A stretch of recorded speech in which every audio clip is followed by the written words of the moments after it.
आखिर क्यों कर्नाटक में आरएसएस की शाखाओं पर सख्त पहरा? किस बात का खौफ कर्नाटक सरकार को सता रहा है? क्यों राज्य में फिर छिड़ गई आरएसएस बनाम कांग्रेस की जंग? कैसे दोहरे मापदंड पर चल रही कांग्रेस सरकार? ये सवाल इसलिए क्योंकि कर्नाटक की राजनीति में एक बार फिर आरएसएस बनाम कांग्रेस का मोर्चा हो गया और राज्य में आरएसएस बनाम कांग्रेस का पुराना रंग चढ़ा है। कर्नाटक सरकार ने आरएसएस के खिलाफ एक ऐसा कदम उठाया जिसके बाद खुद कर्नाटक की कांग्रेस सरकार पर ही सवाल उठने लगे कि जो कांग्रेस बीजेपी पर तानाशाही का आरोप लगाती रही है, क्या वो खुद एक बड़ी तानाशाह नहीं है? मुख्यमंत्री सिद्धरामैया की अगुवाई वाली कांग्रेस सरकार ने आरएसएस की शाखाओं पर सख्त पहरा बिठा दिया।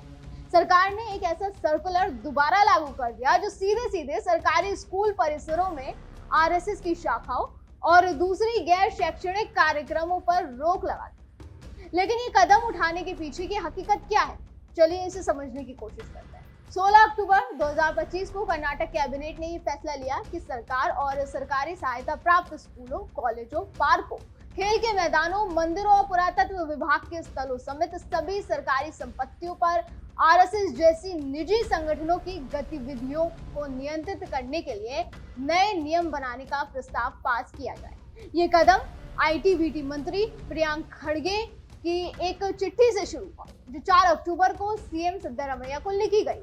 खड़गे ने आरोप लगाया कि आरएसएस सरकारी स्कूलों और सार्वजनिक मैदानों पर शाखा या बैठक के नाम पर कार्यक्रम चला रही है। अब सवाल ये कि जब एक राज्य में इतने बड़े स्तर पर धर्म परिवर्तन होता है तब सरकार को कोई दिक्कत नहीं होती, लेकिन अगर संघ राष्ट्रवाद को बढ़ावा दे रहा है, अपने देश से प्यार करना सिखा रहा है, तो सरकार को आखिर क्यों इससे दिक्कत हो रही है? जब धर्म परिवर्तन की बात आती है तो मुख्यमंत्री जी कहते हैं कि ये उनका अधिकार है।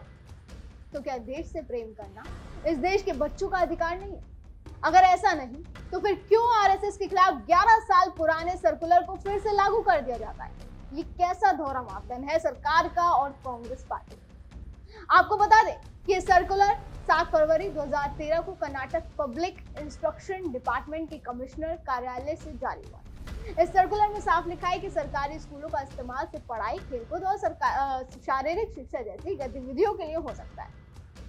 तत्कालीन एसआर उमाशंकर ने सर्कुलर में लिखा था कि बेंगलुरु के चामराजपेट में सरकारी स्कूल के मैदान के इस्तेमाल की मांग आई थी, लेकिन इसे खारिज कर दिया गया। मुख्यमंत्री सिद्धरामैया ने चीफ सेक्रेटरी शालिनी रजनीश को आरएसएस की गतिविधियों पर रोक लगाने की मांग की जांच करने को कहा था। साथ ही तमिलनाडु में इस तरह के कदमों पर अध्ययन करने का निर्देश भी दिया था। तमिलनाडु में पहले से ही आरएसएस की गतिविधियों पर सख्ती बरती जाती है और कर्नाटक सरकार उसी तर्ज पर ये कदम उठा रही है। तमिलनाडु में आरएसएस पर केंद्रीय स्तर पर तो कोई प्रतिबंध नहीं है, बल्कि राज्य सरकार ने सरकारी भूमि, भवनों और स्कूलों में संगठन की गतिविधियों पर रोक लगाया।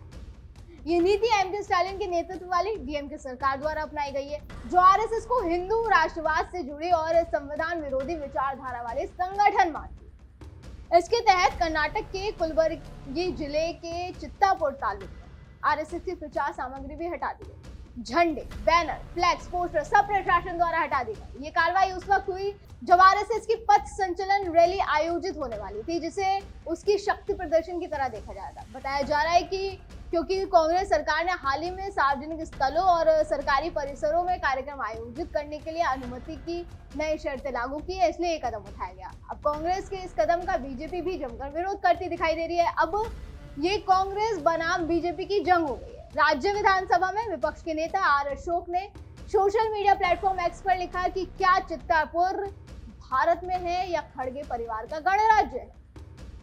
साथ ही कहा कि कांग्रेस के नेता चाहे जितना भी आरएसएस को बदनाम करने की कोशिश कर ले, वो संघ का कुछ नहीं बिगाड़ सकते। आरएसएस हीरे की तरह है और जितना ज्यादा इसे मारा जाएगा उतना ही ये चमक कर निकलेगा।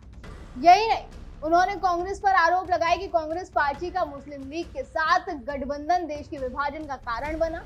पार्टी का काला इतिहास है जिसमें भारत में 1 लाख से ज्यादा सांप्रदायिक संघर्षों की जिम्मेदारी है। ये प्रवृत्ति पूर्व प्रधानमंत्री जवाहरलाल नेहरू के समय से शुरू हुई और आज उनके परपोते राहुल गांधी और कर्नाटक के मंत्री प्रियंक खड़गे में देखी जा रही है। कुल मिलाकर दोनों पार्टियों के बीच जमकर जुबानी जंग शुरू हो गई है और शुरू होना लाजमी भी है, क्योंकि ये मुद्दा ही ऐसा है। लेकिन सवाल अब भी कर्नाटक कांग्रेस की धर्म परिवर्तन पर चुप्पी और राष्ट्रवाद पर रोक। दर्शकों, इस खबर पर आपका क्या कहना है और कांग्रेस के इस फैसले पर आपका क्या कहना है, हमें कमेंट करके जरूर बताएं। फिलहाल आज की वीडियो में बस इतना ही। अगली बार फिर होगी मुलाकात। आप देखते रहें जीएनपी इंडिया, हर खबर भरोसे के साथ।